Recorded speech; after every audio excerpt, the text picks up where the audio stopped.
Assalamualaikum warahmatullahi wabarakatuh. Saya Amelia Katika akan mencoba menjelaskan tentang hasil magang 2 saya. Baik, identitas sekolah yaitu berada di Mislam Gugu yang dikepala sekolahi oleh Dr. Andes Mahdi MA. Kemudian yang memiliki guru kurikulum yaitu Ita Juarni, dan guru pamong sendiri merupakan Ustazah Devi Yanti. Dan sekolah ini terletak di Gampung Lampugo. Baik, rencana pelaksanaan pembelajaran. RPP sendiri merupakan dasar yang paling penting dalam sebuah pembelajaran karena di RPP itu tercantum bagaimana identitas madrasah, tujuan daripada pembelajaran, kemudian kompetensi dasar, indikator pencapaian kompetensi atau IPK, kemudian materi pembelajaran, lalu ada metode pembelajaran, media atau sumber pembelajaran, kegiatan pembelajaran, yang terakhir adalah penilaian daripada hasil pembelajaran. Baik, dalam penyusunan RPP saya kali ini ada banyak perubahan. Di antaranya yang pertama adalah perubahan pada identitas madrasah, yaitu dari bab ad-darsus tsamin menjadi bab ad-darsus sadis. Kemudian yang kedua adalah perubahan pada IPK. IPK-nya ditambah menjadi ada satu lagi, yaitu 3.1.3, yaitu mampu menyesuaikan antara gambar dengan mufradat. Yang ketiga adalah perubahan pada teks hiwar, pada kata-kata at'amah menjadi kata-kata to'am, kemudian pada kata-kata agbun menjadi kata-kata barid, dan terakhir adalah pada kata-kata hisab menjadi kata-kata saman. Kemudian ada perubahan pada kegiatan pembelajaran, yaitu kegiatan inti pembelajaran dari 45 menit menjadi 35 menit. Kemudian pada kegiatan inti itu jauh dibuat lebih terstruktur. Maksudnya jangan sampai tidak terstruktur dalam pembelajaran yang akan dilakukan. Yang terakhir adalah perubahan pada penilaian kognitif pada LKPD 1, yaitu dari teks qiraah menjadi teks hiwar. Baik, saya lanjut. Yang kedua adalah bahan pembelajaran. Bahan pembelajaran itu merupakan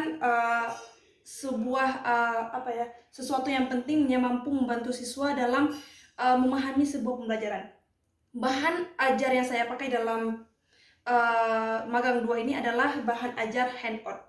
Bahan ajar handout itu yang pertama itu terdiri dari halaman pertama itu terdiri dari IPK dan kompetensi dasar. Kemudian halaman kedua itu terkait dengan judul yang ingin kita bahas dalam sebuah materi. Di halaman ketiga itu berisi tentang materi itu sendiri daripada bab yang ingin kita bahas. Yang terakhir adalah terdapat evaluasi atau LKPD 1. Baik, lanjut. Ada media pembelajaran. Media pembelajaran merupakan alat bantu yang mampu membantu kita untuk memahami pembelajaran lebih cepat atau lebih efektif. Baik, media yang saya buat pada awal magang 2 ini pertama-tama adalah media gambar berupa kalender. Namun guru pamong saya menyarankan kepada saya untuk merubahnya karena media itu terlalu kecil, sehingga saya mengubahnya menjadi media gambar berupa karton. Lalu saya berpikir lagi, media gambar berupa karton itu masih sangat sederhana, sehingga belum ada sesuatu yang istimewa untuk bisa diberikan kepada sekolah. Sehingga saya merubah untuk ketiga kalinya dari media karton menjadi media kartu yang bisa menyesuaikan antara gambar. Media gambar sendiri yang saya gunakan yang sudah saya revisi adalah media kartu yang menyesuaikan antara gambar dengan mufradat bahasa Arabnya, dan sudah saya serahkan melalui guru kurikulum yang ada di Misangku karena guru pamong saya sedang berhalangan saat itu.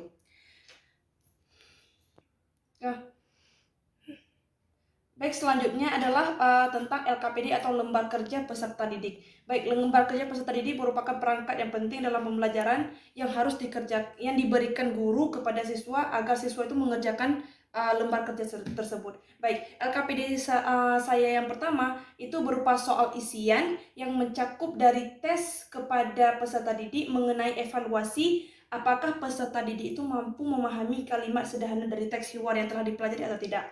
Dan jawaban daripada pertanyaan tersebut tercantum mestinya bisa didapatkan langsung di teks hiwar. Baik, LKPD kedua itu merupakan soal pilihan. Soal pilihan ini adalah soal pilihan untuk mencocokkan antara mufradat dengan gambarnya. Ini sesuai dengan indikator pencapaian kompetensi, yaitu 3.1.3, yang dimana siswa itu mampu atau tidak sih menyesuaikan antara gambar dengan mufradat. Baik, selanjutnya adalah instrumen penilaian. Instrumen penilaian itu ada terbagi menjadi 3. Ada penilaian afektif, penilaian psikomotorik, dan penilaian kognitif.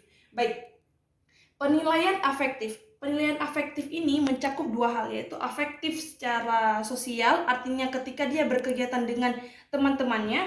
Yang kedua adalah afektif secara spiritual, bagaimana cara dia berinteraksi dengan Allah Subhanahu wa taala, ataupun bagaimana cara dia membaca doa di kelas dan sebagainya. Baik, penilaian psikomotorik itu mencakup penilaian daripada mengidentifikasi bunyi huruf, kemudian mampu nggak membedakan bunyi huruf. Dan dua hal ini itu dinilai dari segi makharijul huruf, pelafalan, dan kelancaran. Yang ketiga adalah penilaian kognitif yang mencakup di dalamnya ada LKPD 1 dan LKPD 2 yang telah disusun dan telah dibahas sebelumnya. Baik, ini yang terakhir adalah observasi pembelajaran guru mata pelajaran atau MAPEL. Baik, observasi ini dilihat bagaimana cara guru sendiri mengajar. Yaitu saya melihat guru pemong saya sendiri mengajar, yaitu Ustazah Devianti. Baik, pada awal kegiatan pembelajaran, guru itu menyiapkan terlebih dahulu siswanya. Bagaimana dengan cara beliau itu mengabsen dulu siswanya, kemudian menanyakan kabar, lalu membaca doa yang dipimpin oleh ketua kelas. Kemudian guru itu memulai pembelajaran yang baru, namun sebelum memulai pembelajaran yang baru, beliau melakukan apresiasi, yaitu memancing dulu siswa untuk apakah masih ingat apa yang telah dipelajari di minggu yang lalu. Kemudian setelah itu guru menyampaikan tujuan pembelajaran, namun guru tidak menyampaikan bagaimana sih langkah-langkah pembelajaran yang akan dipelajari nantinya. Baik, kemudian dilanjutkan pada kegiatan inti. Di dalam kegiatan inti ini, guru itu menjelaskan materi dari pembelajaran, kemudian memberikan kesempatan kepada siswa untuk bertanya akan hal-hal yang tidak dimengerti dalam pembelajaran. Kemudian guru itu tidak membagikan. Nah, ini dia, guru tidak membagikan LKPD. Kenapa? Karena guru merasa latihan yang ada dalam buku cetak itu bisa dijadikan sebagai latihan atau evaluasi. Sehingga beliau tidak memberikan lagi LKPD. Namun beliau tetap membimbing anak-anak dalam menyelesaikan latihan tersebut. Baik, kemudian lanjut pada tahap akhir. Setelah memberikan evaluasi kepada siswa berupa latihan, kemudian guru itu memberikan pesan moral ketika ingin menutup sebuah pembelajaran dan menutup pembelajaran dengan salam. Baik, dalam mengajar, guru mata pelajaran menggunakan metode kawaid, kemudian menggunakan metode qiraah samitah dan qiraah jahriyah. Kemudian dalam hal media, guru menggunakan media papan dan menggunakan media buku cetak. Baik, demikian paparan saya daripada hasil magang 2 saya di semester 6 ini. Terima kasih. Assalamualaikum warahmatullahi wabarakatuh.